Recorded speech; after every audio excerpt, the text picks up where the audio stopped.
एक समय की बात है। एक बड़े नगर में एक सेठ जी रहते थे। सेठ जी के पास अथाह धन संपत्ति थी। मान सम्मान की कोई कमी नहीं थी। उनकी एक इकलौती बेटी थी जिसकी उन्होंने बड़ी धूमधाम से शादी की, एक प्रतिष्ठित और सम्मानित परिवार में। लेकिन दुर्भाग्यवश विवाह के कुछ समय बाद ही बेटी का भाग्य बदल गया। उसका पति जुआरी और शराबी निकला।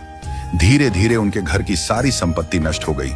बेटी की यह हालत जानकर सेठानी जी का हृदय व्यथित हो उठता था। वो रोज सेठ जी से कहती, आप तो सैकड़ों लोगों की सहायता करते हैं, लेकिन अपनी बेटी की मदद क्यों नहीं करते? वह अपनी ही किस्मत से जूझ रही है। सेठ जी शांत भाव से उत्तर देते, जब उसके भाग्य का समय आएगा, मदद स्वयं चलकर उसके पास पहुंचेगी। एक दिन सेठ जी किसी कार्यवश नगर से बाहर गए हुए थे।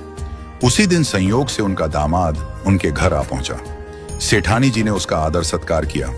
मन में सोचा, अब तो यही सही मौका है बेटी की कुछ सहायता करने का। उन्होंने एक उपाय निकाला। मोतीचूर के लड्डू बनवाए और उनमें छिपा कर रख दी सोने की अशर्फियां। जब दामाद विदा होने लगा तो सेठानी जी ने प्रेम पूर्वक उसे 5 किलो शुद्ध घी के मोतीचूर के लड्डू उपहार में दे दिए।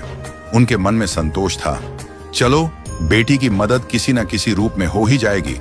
मगर दामाद लड्डू लेकर घर की ओर चला, पर रास्ते में सोचने लगा, इतने भारी लड्डू ढोने का क्या फायदा? बेहतर है यहीं किसी मिठाई वाले को बेच दूं। उसने पास की मिठाई की दुकान पर जाकर वे सारे लड्डू बेच दिए और जो पैसे मिले वो जेब में रख लिए। उधर सेठ जी उसी दिन लौट रहे थे। रास्ते में मिठाई की दुकान पर रुके और लिए कुछ मोतीचूर के लड्डू खरीद ली। संयोगवश वही लड्डू सेठ जी को मिल गए जो कुछ ही समय पहले दामाद बेचकर गया था।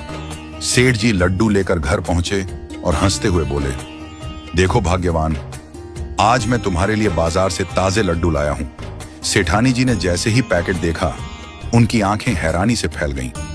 उन्होंने एक लड्डू तोड़कर देखा और भीतर से वही सोने की अशर्फियां निकली जो उन्होंने अपने दामाद के लिए रखी थी। वो माथा पकड़कर बैठ गईं। सेठ जी को रोते रोते सारा वृत्तांत सुनाया।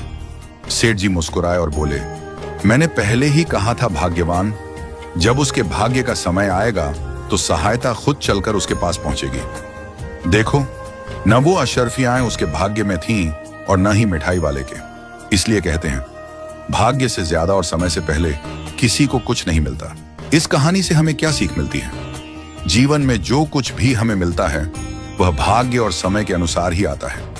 कभी कभी हम किसी की मदद करना चाहते हैं, लेकिन अगर उसका समय नहीं आया तो वह मदद उस तक नहीं पहुंचती।